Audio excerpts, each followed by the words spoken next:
नमस्कार, मैं अस्मा खान, प्रवक्ता सूरज प्रसाद राजकीय बालिका इंटर कॉलेज झांसी से आपका इतिहास की कक्षा में स्वागत करती हूँ। तो बच्चों, आज हम पढ़ने जा रहे हैं इतिहास में अपना 8वां अध्याय।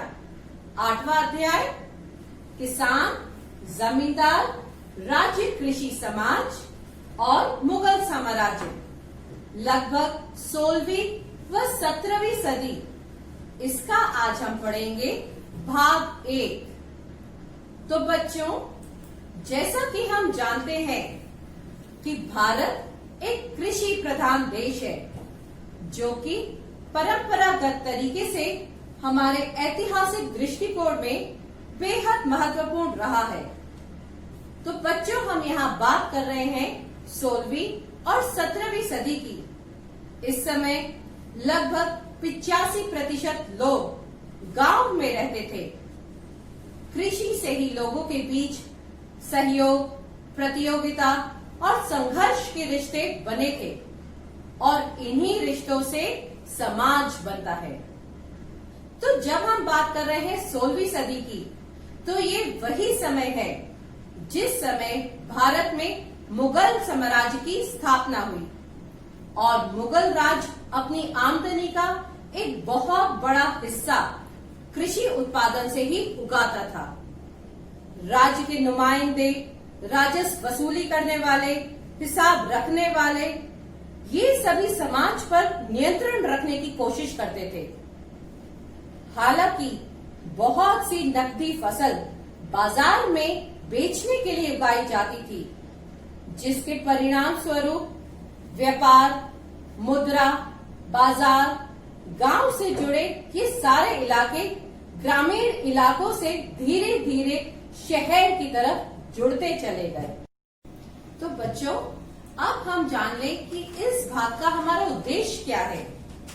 इस भाग को पढ़ने के बाद आप छात्र व छात्राएं निम्नलिखित बातों को जानने में सक्षम होंगे। वे कौन सी हैं?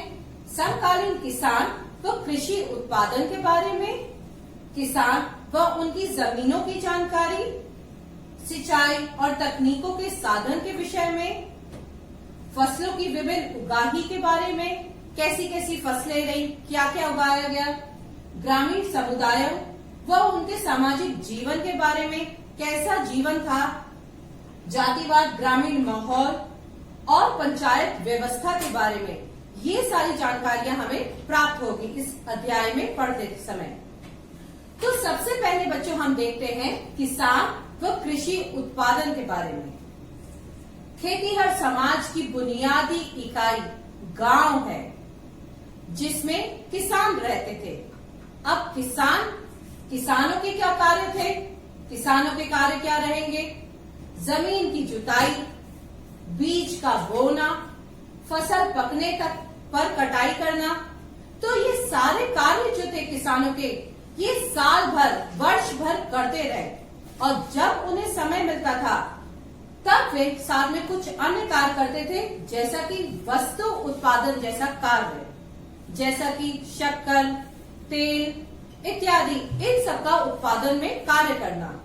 तो ये थे किसानों के कार्य। भारतीय कृषि के लिए भौगोलिक क्षेत्र की विविधताएं भी थी। अब विविधताओं के बारे में हम जब बात कर रहे हैं तो कैसी? जैसे कहीं कहीं बड़े बड़े मैदान थे, कहीं सूखी जमीन, पहाड़ियों वाले इलाके थे, जंगलों से घिरे मैदान थे, कहीं सूखा था, कहीं पानी था। तो ये किस तरीके की भौगोलिक विविधताएं थी। अब हम देखते हैं, जब हम बात कर रहे हैं विविधताओं की, किसानों के बारे में, अब इन सब की जानकारी के भी कुछ स्रोत हैं।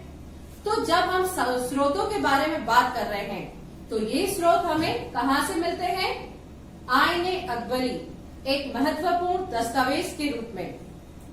हालांकि किसान अपने बारे में स्वयं नहीं लिखा करते थे। इनकी जानकारी का स्रोत एक ऐतिहासिक दस्तावेज रहते थे, जो कि मुगल दरबार की निगरानी में लिखे गए थे। इनमें से एक सबसे महत्वपूर्ण उदाहरण है आईने अकबरी का, जो कि एक बेहद महत्वपूर्ण ग्रंथ था। जिसकी रचना अकबर के दरबारी कवि अबुल फजल ने की थी। अबुल फजल अकबर के 9 रत्नों में से एक थे।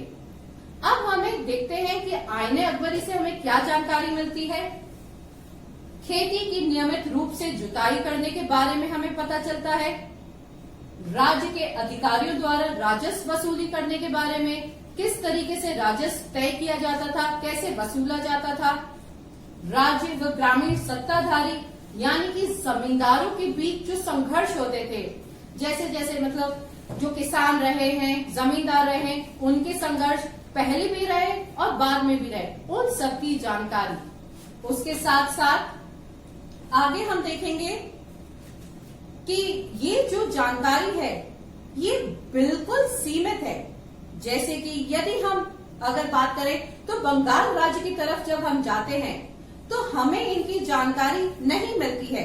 जानकारी मतलब किसानों के बारे में या उनसे संबंधित किसी भी संघर्ष, इन सब की जानकारी हमें इसमें नहीं मिलती थी। इसमें जो जानकारियां मिली वो केवल ऊपर के दृष्टिकोण से दर्शाई गई हैं। तो इसके अलावा भी अन्य स्रोत भी प्राप्त हुए हैं। अन्य स्रोत जैसे कि गुजरात, महाराष्ट्र और राजस्थान से मिलने वाले स्रोत और साथ ही साथ ईस्ट इंडिया कंपनी के दस्तावेजों से भी प्राप्त जानकारी हमें मिली है। ये सभी स्रोत किसान, जमींदार और राज्य के बीच हुए विवादों के बारे में जानकारी देते हैं। क्या क्या विवाद हुए, कैसे किसान और जमींदार आपस में टकराए, क्या हुआ, ये जानकारी मिलती है। तो इसी के आगे अब हम देखते हैं किसान व उनकी जमीन। मुगल काल में किसान के लिए रैयत या मुजरियान शब्द का प्रयोग हुआ है। यहाँ रैयत या मुजरियान ये किसान ही हैं। ये शब्द मुगल काल में इस्तेमाल हुए हैं। 17वीं सदी के स्रोतों में 2 तरह के किसानों की चर्चा की गई है। अब ये 2 तरीके के किसान क्या हैं? पहला, खुदकाश। खुदकाश ये वे किसान थे जो उसी गांव में रहते थे जिनमें उनकी जमीनें थीं। खुदकाश। और दूसरा कहलाता है पहिकाश। ये वे किसान थे जो दूसरे गांव में ठेके पर जाकर खेती करते थे। अब पहिकाश 2 कारण से पहिकाश बनते थे।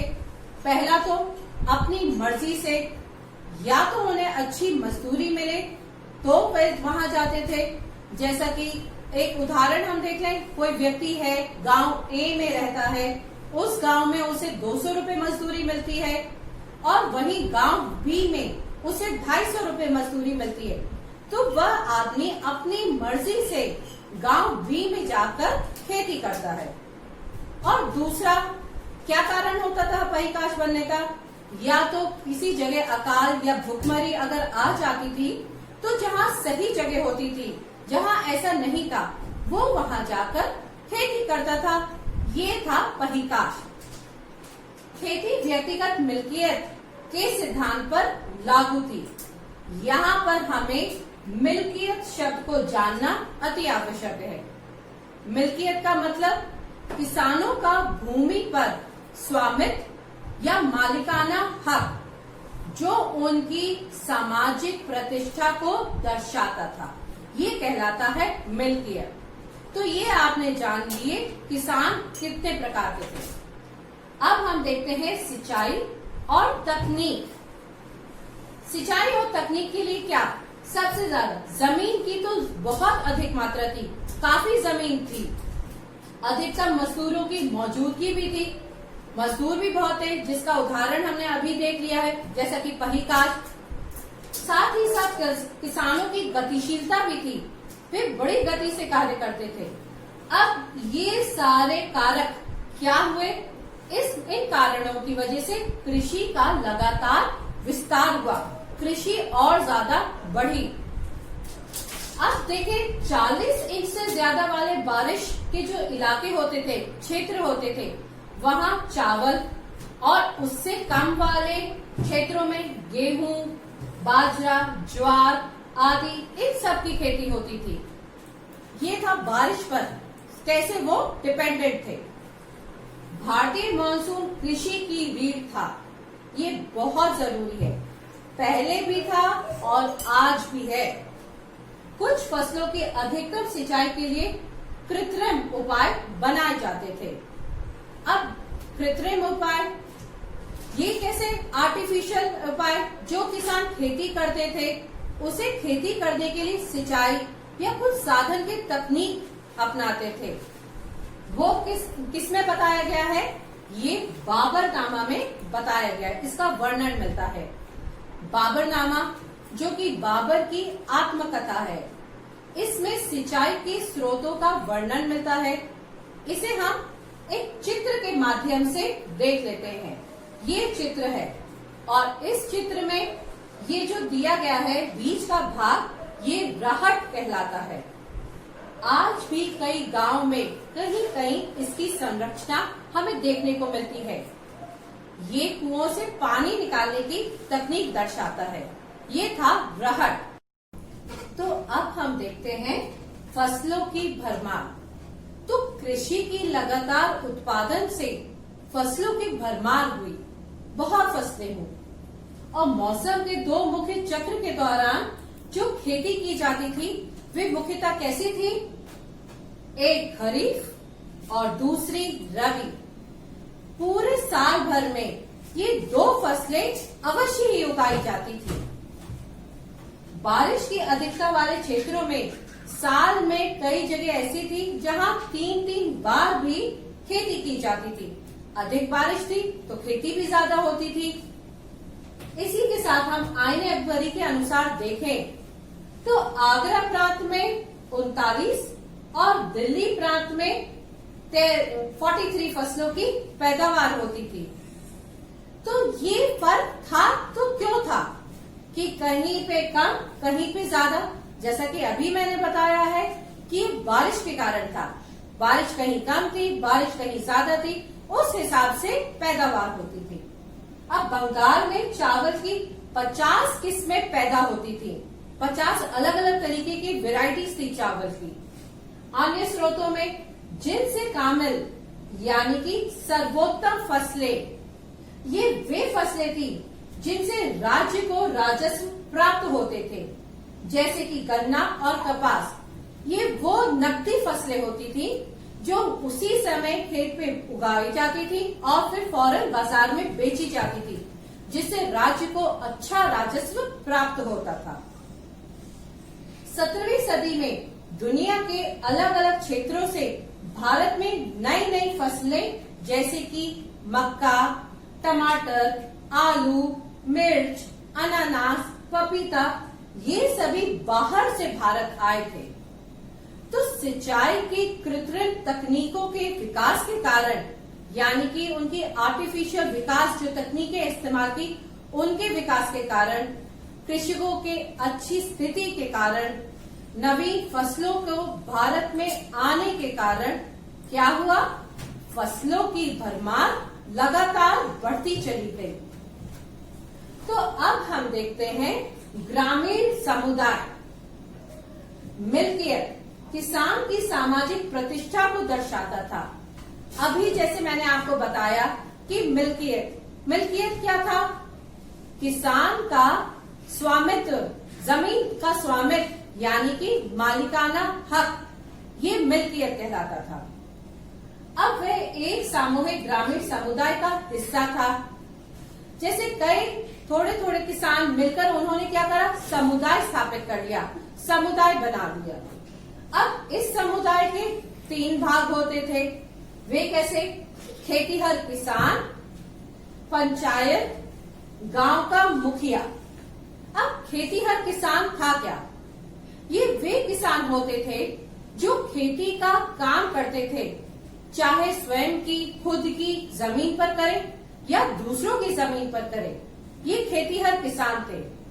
और जब हम बात करें पंचायत और गांव की मुखिया की, तो अभी हम और इसे विस्तृत रूप में पढ़ेंगे। तो अब हम जहाँ गांव की बात कर रहे हैं, जब गांव होगा तो कई जातियां व उपजातियां भी होती थी। अब उस ग्रामीण समुदाय में जाति और ग्रामीण माहौल भी था। जाति और उपजाति की वजह से खेती हर किसान कई समूहों में बंट जाते थे। अब कुछ के पास पैसे ज्यादा होते थे, कुछ के पास ज्यादा जमीन होती थी, अच्छी आर्थिक स्थिति थी। तो ये सब लोग किस तरीके से थे? अपने अपने तरीके से रहते थे। कुछ के पास खेती संबंधी रोजगार था और कुछ अन्य छोटे मोटे कार्य करते थे। और जो छोटे मोटे कार्य करते थे ये लोग बड़े गरीब तबके के थे और साथ ही साथ इनके पास कई तरीके की पाबंदियां थी। ये कई तरीके के ऊंच नीच से घिरे हुए थे, भेदभाव था इनके साथ और साथ ही साथ इन्हें गांव की सीमा से दूर रखा जाता था। पंचायत, अब हम इसी के साथ आगे देखते हैं पंचायतें और मुखिया। पंचायतें मुख्यतः गांव के बुजुर्गों के समूह द्वारा बनती थी। अब जिनके पास अनुभव ज्यादा होता था, समाज में जिनकी प्रतिष्ठा ज्यादा थी, उन लोगों को पंचायत बनाया जाता था। अब पंचायत के मुखिया को मंडल या मुकद्दम कहा जाता था। मुखिया का चुनाव गांव के सदस्यों द्वारा ही किया जाता था।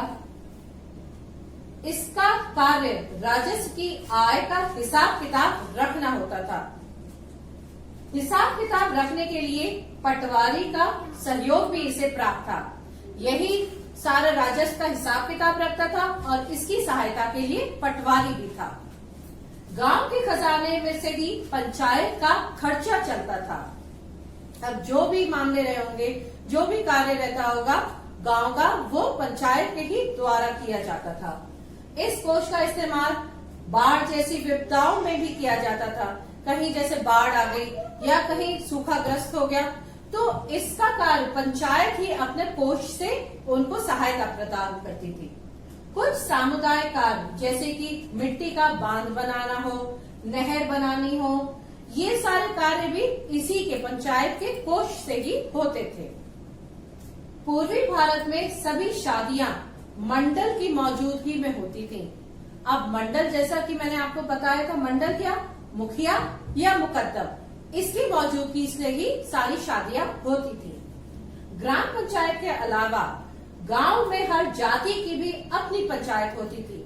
अब जैसे गांव की पंचायत हो गई, अब गांव की जो जातियां थी उन्होंने भी अपनी अपनी पंचायत बनानी शुरू कर दी। दीवानी जैसे मामले भी पंचायत सुलझाती थी। अब यहाँ दीवानी शब्द से हम क्या समझते हैं?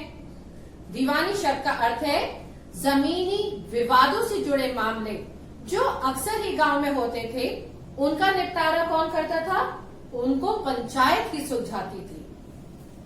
फौजदारी मामले छोड़ दे तो राज्य जाति पंचायत के लगभग सभी फैसले को मानती थी। अब फौजदारी मामलों से क्या मतलब? यानी कि क्रिमिनल या आपराधिक मामले जैसे कि हत्या, चोरी, डकैती, इन सारे मामलों को अगर छोड़ दिया जाए तो बाकी सारे मामले पंचायत ही सुलझाती थी और राज्य उसको मानती थी। तो चलिए इसी क्रम में अब हम आगे बढ़ते हैं और पढ़ते हैं ग्रामीण दस्तकार।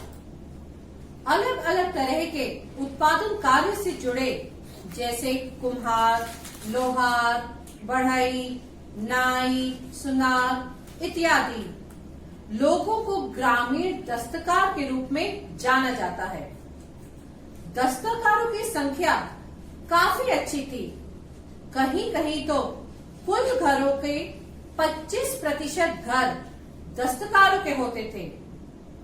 कभी कभी तो किसानों और दस्तकारों के बीच फर्क करना भी मुश्किल हो जाता था, क्योंकि इनमें कई ऐसे समूह थे जो दोनों किस्म का कार्य किया करते थे।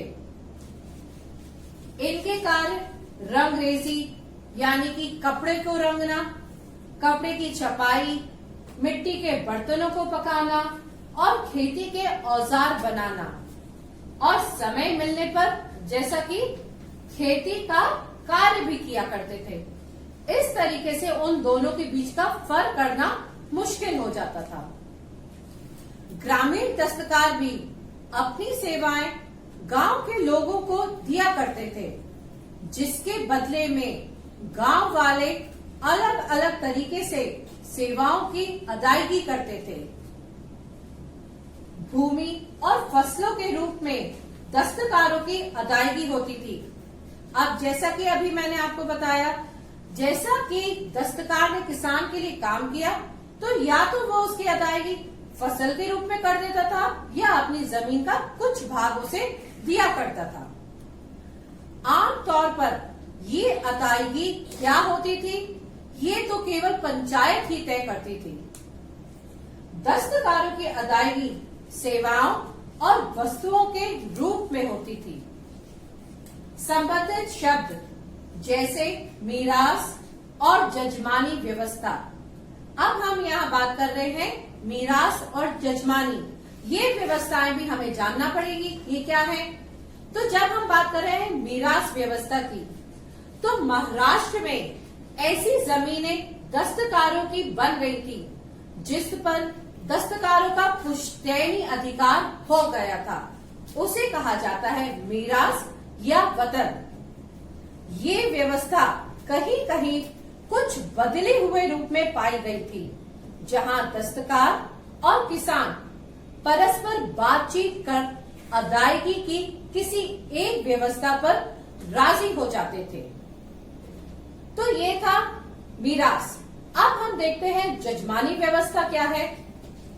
बंगाल में जमींदार दस्तकारों को उनकी सेवाओं के बदले रोज का भत्ता, जिसे रोजंदारी भी कहते हैं हम, और खाने के लिए नकदी देते थे। इस व्यवस्था को जजमानी व्यवस्था कहते हैं। तो ये थी ग्रामीण दस्तकारों की जानकारी, जो आप समझ गए होंगे बच्चों। तो अब बच्चों, हमने इस भाग को पूरी तरह पढ़ लिया है और समझ लिया है। इसके उद्देश्य को भी अब हमने पूरा कर लिया है। तो संक्षेप में अब हम देखें कि हमने क्या पढ़ा और समझा है। किसान व कृषि उत्पादन के बारे में हमने पढ़ लिया। किस तरीके के किसान थे, क्या क्या वो उगाते थे, कैसी फसलें थी, उत्पादन कैसा था और अन्य कौन से कार्य करते थे कृषि के अलावा। वो किसान व उनकी जमीनों की जानकारी हमने हासिल कर ली। छोटी जमीनें, बड़े जमीनें, बड़े किसान, अमीर किसान, मध्यवर्गीय किसान, ये सारी जानकारी हमें पता चल गई। सिंचाई और तकनीकों के साधनों के बारे में भी हमें पता चला कि वो कुएं के लिए भी कृत्रिम जो आर्टिफिशियल वो इस्तेमाल करते थे, जैसे कुएं हो गए, टैंक्स हो गए, वेल्स हो गई, नहर हो गई, इन सभी का उन्होंने इस्तेमाल किया इरिगेशन के लिए। फसलों की विभिन्न उगाही के बारे में, कई तरीके की फसल उगाई गई, जैसे राबी, खरीफ फसल, और कहीं कहीं तो 3-3 फसलें भी उगाई गई साल में, जहां अच्छी क्या होती थी, बारिश होती थी। ग्रामीण समुदाय व उनके सामाजिक जीवन के बारे में आपने जाना। किसान किस तरीके के समुदाय में रहते थे, क्या क्या वो करते थे, पहिकास, खुदकास, कैसी उनका पंचायत थी, जैसे मुकद्दम, मुखिया, और क्या वो करते थे, न्याय व्यवस्था कैसे करते थे। जातिवाद ग्रामीण माहौल देखा और साथ ही साथ आपने पंचायत व्यवस्था भी देखी। तो ये सारी चीजें आप विस्तृत रूप में पढ़ चुके हैं और समझ भी चुके हैं। तो बच्चों, अब हमने जान लिया है इस भाग को। यदि हमारे एग्जाम में कोई प्रश्न आता है तो हमें उस प्रश्न को किस दिशा में उसका आंसर लिखना है, ये भी जानना चाहिए। तो उसका मूल्यांकन एक बार देख लेते हैं। एक एग्जाम्पल के तौर पे मैं इस प्रश्न को लेके आई हूं और किस तरीके का इसका आंसर हम लिखेंगे वो भी देखते हैं। प्रश्न है, कृषि इतिहास लिखने के लिए आईने अकबरी को स्रोत के रूप में इस्तेमाल करने में कौन सी समस्या आई? इतिहासकार इन समस्याओं से कैसे निपटते हैं? तो ये यदि प्रश्न आता है, आईने अकबरी मैंने आपको बता ही दिया है, आईने अकबरी में किस तरीके की जानकारी मिलती है, परंतु उसके जो स्रोत था वो काफी सीमित था, जैसा कि बंगाल या कई अन्य जगह के बारे में उसकी जानकारी नहीं पता चली हमें। तो आंसर फॉर्मेट किस तरीके से स्टार्ट होता है ये समझना आपके लिए बहुत आवश्यक है। आईने अकबरी में कृषि इतिहास के संदर्भ में संख्यात्मक आंकड़ों की दृष्टि से विषमताएं पाई गई हैं। कहीं कहीं ज्यादा थे आंकड़े, कहीं कम थे, जैसा कि बताया दिल्ली में ज्यादा, आगरा में कम, बारिश ज्यादा होती थी, बारिश कहीं कम होती थी, तो ये आंकड़े थे जो कम ज्यादा होते थे। सूबों से आंकड़े एक शक्ल में नहीं एकत्रित हुए, वही जो मैं बात कर रही हूं आपसे। मसलन जहां कई सूबों के लिए जमींदारों की जाति के मुताबिक विस्तृत सूचनाएं संकलित की गई, वहीं बंगाल, उड़ीसा ऐसी सूचनाएं मौजूद ही नहीं थी। यही मैं बात आपको अभी बताई थी कि कहीं से सूचनाएं प्राप्त हुई और कहीं से सूचना नहीं मिली। इस तरह जहां सूबों के लिए राजकोषीय आंकड़े बड़े तहजीब से दिए गए, यानी कि बड़े ऑथेंटिक थे, उन पे यकीन करने लायक थे, वहीं इन्हीं इलाकों से कीमतों और मजदूरी जैसे इतने महत्वपूर्ण मापदंड दर्ज ही नहीं गए। जब हम कृषि की बात कर रहे हैं तो मजदूरी की भी बात आनी चाहिए। ये मापदंड इसके बारे में था ही नहीं, कुछ बताया ही नहीं गया। कीमतों और मजदूरी की दरों की जो विस्तृत सूची आईने अकबरी में दी गई है, वह साम्राज्य की राजधानी आगरा या उसके आसपास के इलाकों से ली गई है। यही कि कहीं से ली गई है और कहीं नहीं लिया गया, उसके बारे में कुछ बात ही नहीं करी है। जाहिर है देश के बाकी हिस्सों के लिए इन आंकड़ों की प्रासंगिकता सीमित रही। इतिहासकार आमतौर पर ये मानते हैं कि इस तरह की समस्याएं अब तब आती हैं जब व्यापक स्तर पर इतिहास लिखा जाता है। आंकड़ों के संग्रह की अधिकता से छोटी मोटी चूक होना आम बात है। इससे किताबों के आंकड़ों की सच्चाई को कम करके आंका नहीं जा सकता। तो ये था प्रश्न और उसका आंसर हम किस प्रकार बढ़ेंगे और देखेंगे। एग्जाम में भी आपको ऐसे ही करना है। तो बच्चों, अब हम इस अध्याय के भाग 1 का निष्कर्ष देख लेते हैं कि क्या निष्कर्ष निकलता है। इस अध्याय में हमने ग्रामीण व्यवस्था के बारे में जाना, किसान एवं अन्य वर्गों जैसे दस्तकारों, मुगल काल में सामाजिक एवं आर्थिक स्थिति को क्या दर्शाता था ये जाना। साथ ही हमने ऐतिहासिक स्रोतों की सहायता से समकालीन व्यवस्था के बारे में जानने का प्रयास किया। तो बच्चों, आपको ये अच्छे से इसका समझ में आ गया अध्याय में हमने क्या पढ़ा और क्या जाना। इसके साथ साथ अब आपको घर में कुछ होमवर्क भी करना होगा। होमवर्क के लिए एक प्रश्न तो मैं आपको बता चुकी हूँ, उसका उत्तर भी मैंने आपको दे दिया है, समझ आ गया आपको। एक और प्रश्न आप नोट करिए, 16वीं एवं 17वीं सदी में कृषि उत्पादन को किस हद तक महज गुजारे के लिए खेती कह सकते हैं? अपने उत्तर के कारण स्पष्ट कीजिए। ये भी हम बात कर चुके, क्वेश्चन डिस्कस कर लिए, आंसर क्लियर है और आप बहुत अच्छे से लिख लेंगे। मैं जानती हूं आप बहुत अच्छा करेंगे। इसी के साथ अब अगले भाग में हमें क्या पढ़ना है ये भी हम जान लें।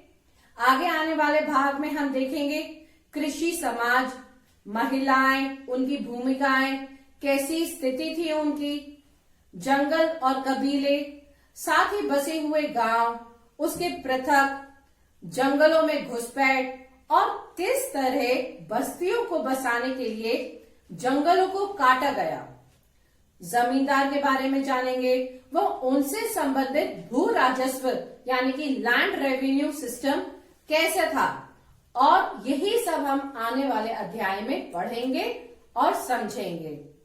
तो बच्चों, मैं आशा करती हूं आज के अध्याय 8 का प्रथम भाग आपको अच्छे से समझ आ गया होगा। धन्यवाद।